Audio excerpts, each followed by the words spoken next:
A thick fog covered the night. Moonlight barely penetrated through the heavy haze, turning the gravestones of the cemetery a deathly pale shade. Victor, the cemetery watchman, walked along the narrow paths, holding onto a lantern that cast a trembling, dim light. There was deafening silence, broken only by his heavy footsteps and the creaking of gravel underfoot. He didn't like night rounds, but the habit of doing everything on schedule still lived in him. "Discipline, Victor, discipline," he grumbled to himself, trying not to look around. But something was wrong today. The cold, penetrating to the bones, was felt even in gloves. The air was strangely heavy, as if the cemetery had come to life and was watching him. The lantern suddenly flickered. Victor stopped, feeling his heart beat faster. The light blinked once, twice, and went out. Victor reached for the matches, but his hand shook, and the box fell out, rustling on the ground. He cursed softly, squatted down, and tried to grope for it in the dark. And then he heard something. Footsteps. Quiet, rustling sounds.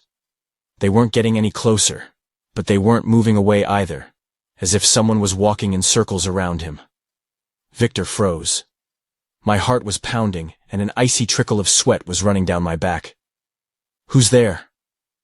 His voice was louder than he expected, and it echoed between the tombstones. There was no response, just footsteps. Victor stood up, clenching his fists. Now he could see clearly. A dark figure loomed in the fog, not far from the old crypt. She didn't move, didn't make a sound. I just stood there like a part of the fog itself.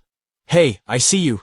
Stop it!" he shouted, trying to make his voice firm, but there was clearly panic in it. He took a step forward. The figure swayed like a reed in the wind and disappeared, disappearing into the haze. But instead of relief, Victor was overcome with fear. The fog around him began to thicken, as if something invisible was moving in a circle, approaching him. The devil! What kind of jokes? He ran towards the crypt, not understanding why his feet were carrying him to the place where the figure had disappeared. He had almost reached the massive stone door when he suddenly felt a touch. It was light and cold, as if a branch had brushed his shoulder. He turned around abruptly and saw that the same figure was standing right in front of him at arm's length. His face was hidden in shadow, and disfigured fingers with black claws protruded from under a long cloak. "Are you ready?" It whispered in a voice that seemed to be both in his ears and in his head. Victor couldn't move. The creature took a step closer, and in the faint light of the lantern, I caught a glimpse of its eyes. Pale yellow, like the eyes of a dead man, and curved fangs, shining like knife blades. And then it hit. Not with the fury of an animal, but with the relentless confidence of a predator who knows his prey is helpless. Victor felt cold fangs digging into his wrist, like needles piercing his skin. He screamed, but the sound was lost in the fog. It was over in a minute. The figure disappeared, and Victor, trembling and breathing heavily, sank to the ground. 2 deep wounds throbbed on his wrist. Blood dripped slowly onto the cold gravel. But instead of pain, he felt power. His heart was beating faster, his breathing was heavy, and a strange certainty filled his mind. He raised his head to the sky, touched his face with a trembling hand, and suddenly realized that he was different now. The fog was clearing, but the cemetery no longer seemed empty to him. It whispered, beckoned, demanded.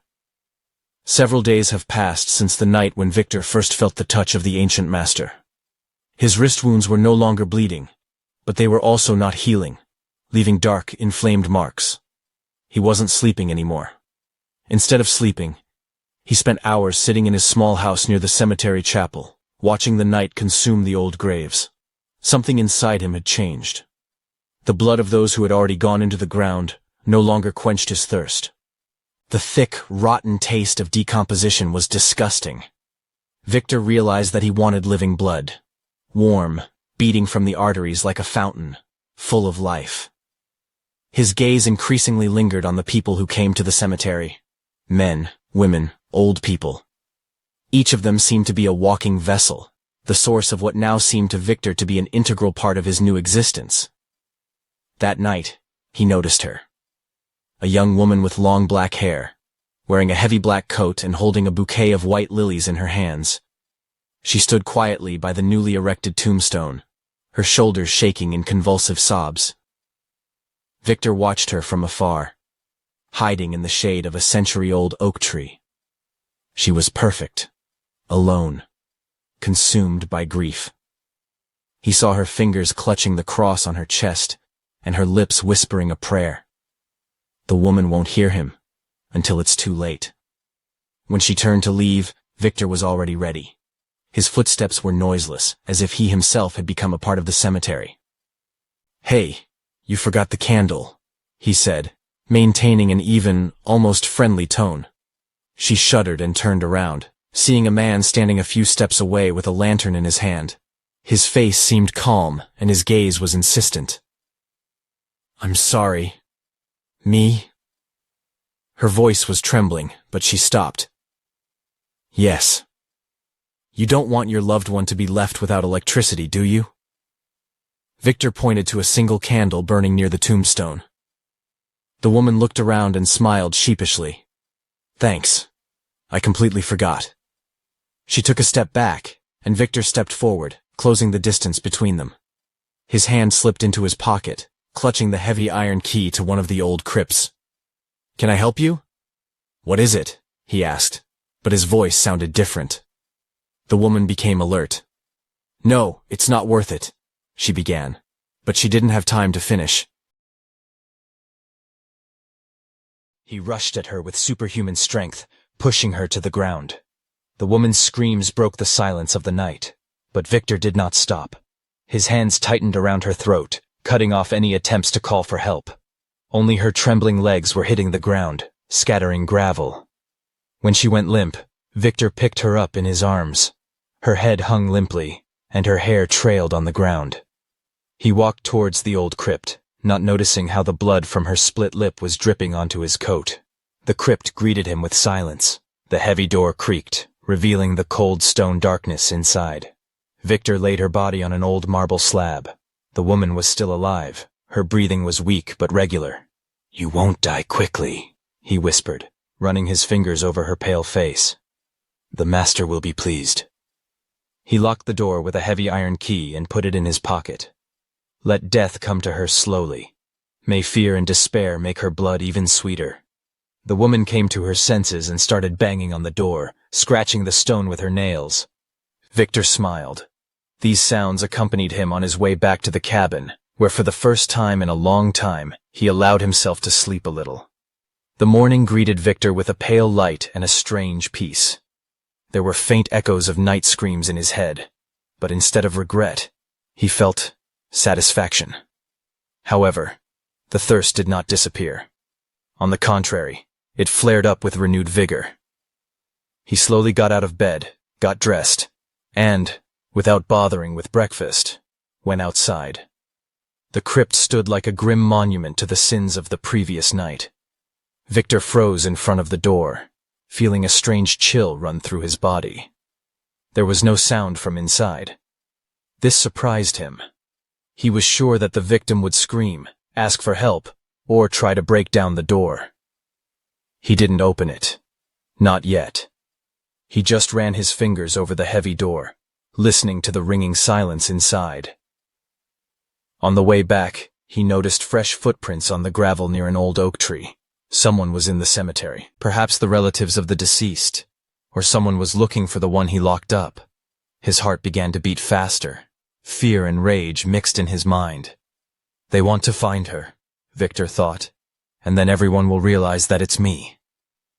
The shadow of the ancient lord appeared, as always, suddenly. She appeared behind him as he entered the chapel, a dark, smoky, elongated figure. "You did it," a voice whispered, echoing in every corner of his mind. "But that's not enough. You feel it, don't you?" Victor clutched his head. He really felt it. Thirst devoured him from within, depriving him of peace, turning every moment into torment. "I did everything as you ordered." "Stop it," he shouted, turning to an empty corner. But there was no one there, just my own reflection in the broken glass. And this reflection horrified him. There were dark circles under her eyes. Her skin had a grayish tinge, and there was an unhealthy, manic gleam in the depths of her eyes. Victor punched the glass, shattering it into small pieces.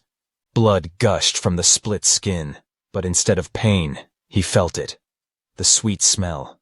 His own blood seemed tempting to him. "No, it's not me. It's him," Victor whispered, staggering back. There was a voice in his head. It was low, viscous, like black resin. "Your power is growing, Victor. Bring me those who are suffering, who is afraid, and you will know the true power." Victor collapsed to his knees, breathing heavily. "No, it's not enough. It's not enough." His thoughts were racing erratically. He felt his own consciousness slipping away, replaced by something alien. That night, Victor went to the cemetery again in order to find a new victim.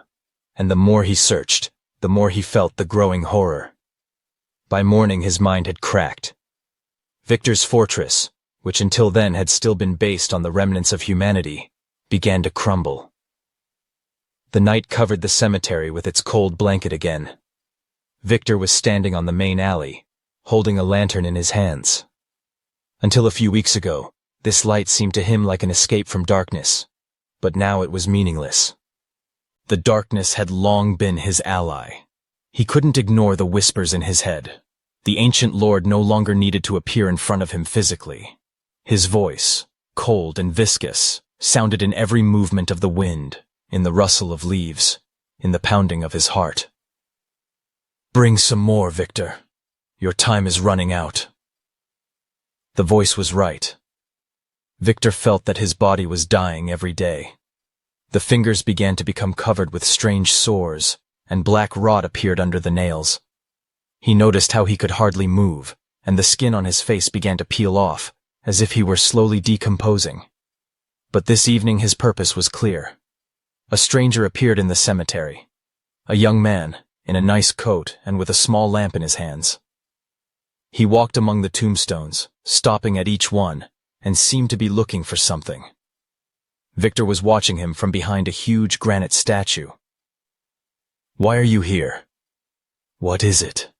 he whispered, but not aloud, but to himself, feeling the cool metal of the key to the crypt, which he always kept with him now.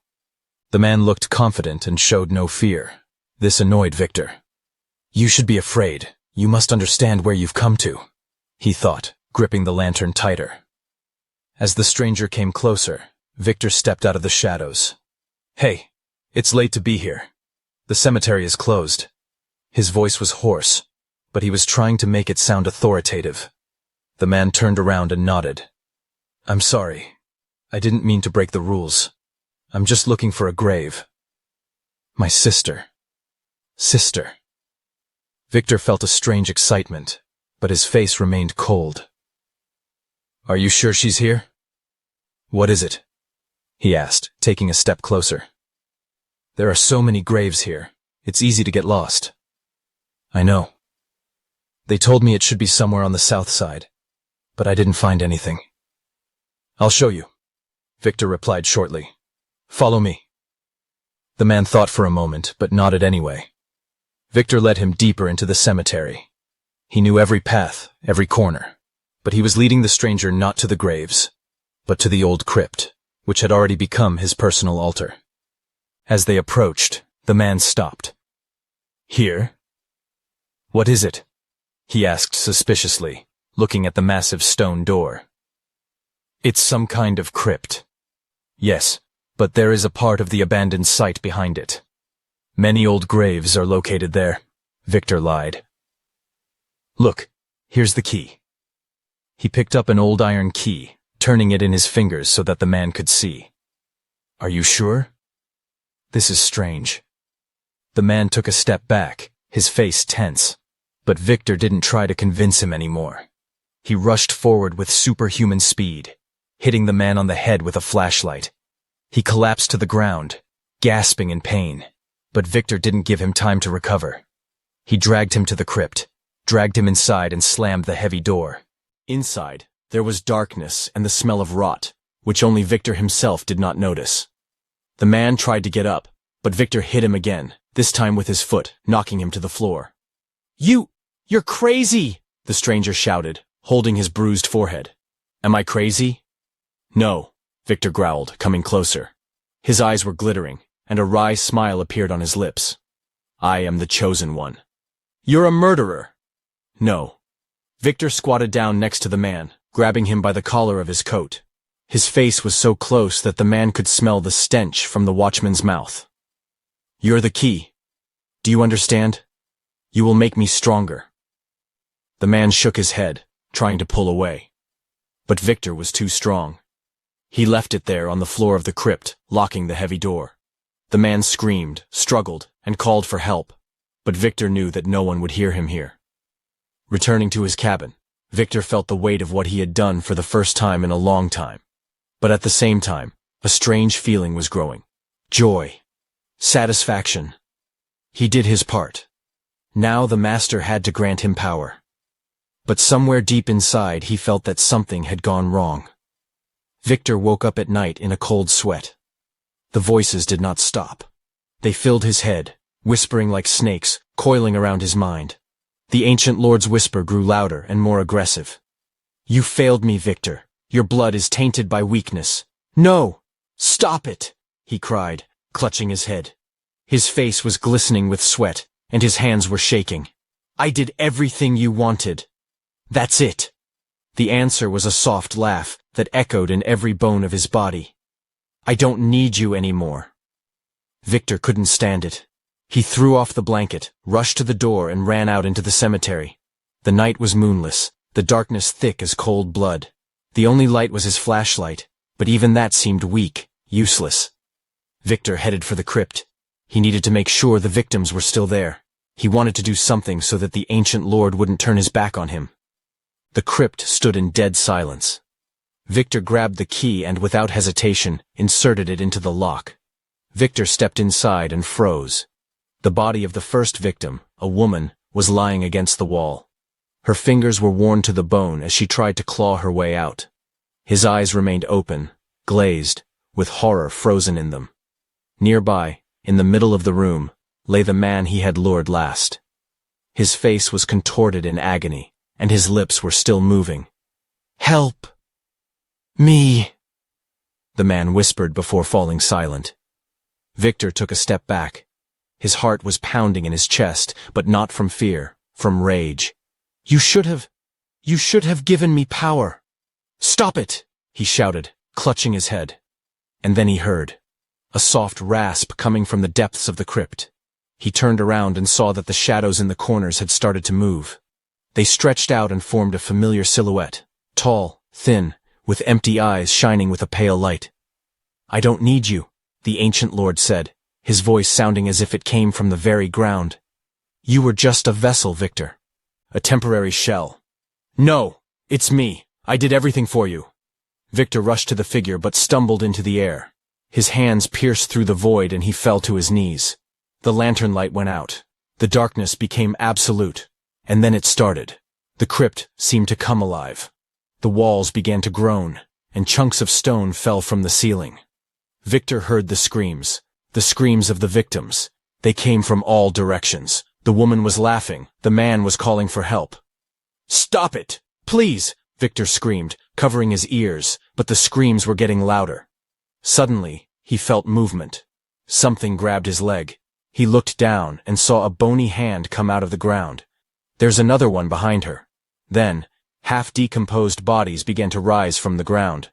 Their empty eyes stared at him reproachfully, and their voices whispered, You're the one who locked us in. Now you will be with us. They grabbed him. Cold fingers pulled Victor down into the ground. He resisted, but his strength was failing him. No, I'm not going to die. I'm not going to die. Stop it, he shouted, but his body sank deeper into the soft, moist earth. The last thing he saw was the silhouette of an ancient lord standing over him, smiling. You were a loyal dog, Victor. But even dogs age. The earth closed over him. The crypt became quiet again. Passers-by said that the cemetery had changed since that night. Strange moans and screams could be heard inside the crypt. No one else came near him. And Victor. His soul remained there, trapped among those he had killed. He screamed, begged for help. But in response he heard only the laughter of his victims and the cold voice of the ancient lord. Eternity is just beginning. Your soul will give me strength.